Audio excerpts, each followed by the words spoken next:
Hey, what's up, everybody? This is Amanda LaFay Wilson coming back to you with another message, another heart, another soul-felt moment. Whenever something's laid on my heart, I just begin to make a message. It was brought to my attention about relationships, and I, who happen to be in a relationship, wanted to speak on relationships and based on the things that people have asked me. A relationship between two mutual parties who collectively want to participate in a union. It takes compromise in a relationship, because without compromise, somebody's needs will not be met. If you find yourself always compromising, there's something that could be an indicator of a red flag. Relationships are about sometimes not just doing everything you want to do, not just doing everything the person want to do, but finding a middle ground. Much like life, you have to find a middle ground. If you find yourself compromising everything you said that you wouldn't do the night before, doing it the day of, it may be a sickness. In the words of a song that I heard on the radio, or a song that I heard off an album by one of my favorite singers ever, Brandy, she has a song called So Sick. And she said, when a relationship makes you go and compromise everything you said you wouldn't do the night before, you're sick. When you love them more than you love yourself, and deep inside you just can't let go because you just can't help it, you're sick.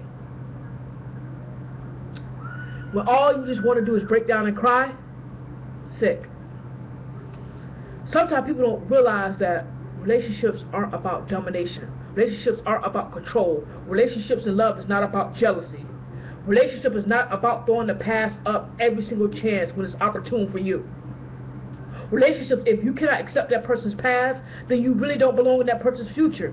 If you constantly make this person relive their past and the mistake that they made constantly every day of the relationship or every other day, or make this person feel guilty and bad about themselves, it's time to reevaluate their relationship. When you find that soul that is not perfect for you, when you find that soul that is imperfect, but yet is willing to try, you want to hold on to that. If you find yourself in a relationship and the relationship is more enabling to do bad stuff as opposed to support and being that strong tower when you're weak and vice versa, it's time to reevaluate the relationship. If that person doesn't generally have your best interest at heart and mind and soul, it's time to reevaluate that relationship. And 9 times out of 10, the relationship might not even belong in your life. So here's to the person that may be struggling in love, thinking when the person gets their way, it's love, I'm happy. This is to a person that based their whole entire happiness on that person, that if the happiness was to be tested through that person threatening to leave, that's not genuine. That relationship needs to be reevaluated. If you find yourself always constantly playing the fool at their expense and there's nothing mutual about that, time for you to reevaluate the relationship. It could possibly not be real.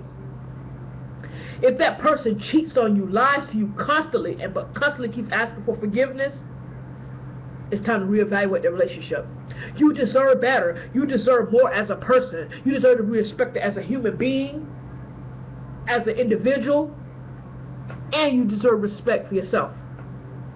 You have to understand that in love, if you don't have respect for yourself, you will find yourself compromise yourself in every aspect because you have no boundaries or morals.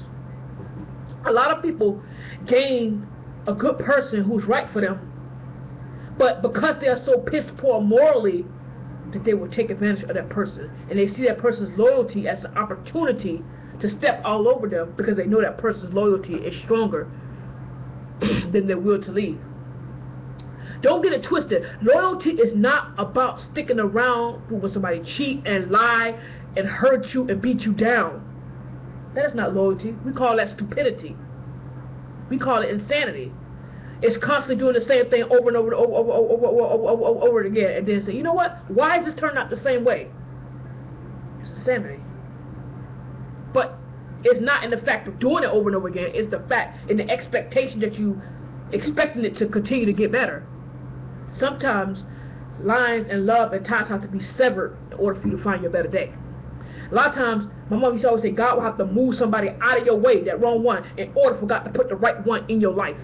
You can look at that on a religious level, or a metaphorical level, or a physical level, no matter what your beliefs are. A lot of times you spend your time worrying about holding on to that person because you're scared to be alone. But I want to tell you, your value is worth much more than that. Your value is worth much more than a person. Your value comes from inside of you. Your happiness should not be dependent upon that person's presence in your life. Do not look for outward things for happiness. Happiness comes from within, and the greatest love of all, like I said in a previous video, comes from within. Love doesn't hurt constantly. Love doesn't hurt constantly and keep saying, I'm sorry. Love doesn't beat down physically and mentally, emotionally, and keep saying, I'm sorry, but do it again. To be sorry means to cease repetition of the act. If you constantly continue to act and beat down somebody you claim to love and repeat the act, you're not sorry, and it's not love. Love is not having to compromise your values, morals, and respect level for anybody or anything. That is not love. And if somebody loved you, they wouldn't put you in a position to have to compromise any of those values. You want to get somebody that aligns up with your beliefs and your values and respects you as much as you respect yourself. True love conquers all. A healthy mutual respect conquers all. Knowing who you are before you get into a relationship and have a clear-cut definition of what love means to you and what self-love means to you will help a bond between two people with those same expectations come together and form an unbreakable bond. Love is not going out every day and talking about the person. Love is not making that person feel low or lowering their self-esteem and their expectations so that when the right person comes along, they won't even recognize it. That is not love. A lot of people will try to lower your value and lower your self-respect and lower your morals so that even if you got away from that relationship, if you got out, you would feel so bad and so low and so unworthy of love that you would go out and you wouldn't think that nobody is capable of loving you because you're not capable of loving yourself. When you understand that, like Maya Angelou said, why the caged bird sings, because sometimes being on a leash has its own price. Love is not putting somebody on an electronic leash. Love is not harassing, disrespecting, disconnecting, putting somebody out on a social network. Love is not typing stuff in your status and putting in business all out on Facebook. Love is not tampering with people's emotions. Love is not a physical act. Love is not a sexual act. To me, when you think about it, love is simply a pure act that comes from the soul, enters the heart, comes out through the mouth, and is manifested through actions, decisions, choices, and having that person's best interest at heart.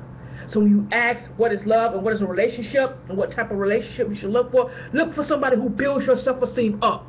Look for somebody who's constantly pushing you towards your dream, even when they seem impossible. Look for that person who tells you impossible is possible. Look for that person who tells you illogical is logical. Look for that person who makes a way out of no way. Look for that person who's constantly boosting your self-esteem daily. Look for that person who tells you you're all worthy to be loved. Look for that person who's constantly mentally building you up, telling you you're beautiful every day. Look for that person that makes you their mirror. So every time you look into their eyes or their face, you know how beautiful you are and how special you are. Look for that relationship that forms a kinship that will never sink or sail. The key word of relationship is ship. Ship, if you break that down, can flow free when it doesn't have an anchor holding it down. Love should not become that anchor holding you to the dock. Love is freedom. Love is trust. Love is being able to let that ship sail, knowing that in your heart it's going to come back to you. Love is trust. Love is communication. Love is talking about things. Without communication in that relationship, this ship can't sail. Without trust, communication, honesty, and loyalty coupled together, that relation in the beginning part of a relationship can't be bonded. So you have to understand that Love and relationships have to be built on a solid foundation in order to thrive. Like I tell you in every single video that I post, be motivated so you can be dedicated, and get educated so we can elevate it. This is Amanda LaFaye Wilson. One love.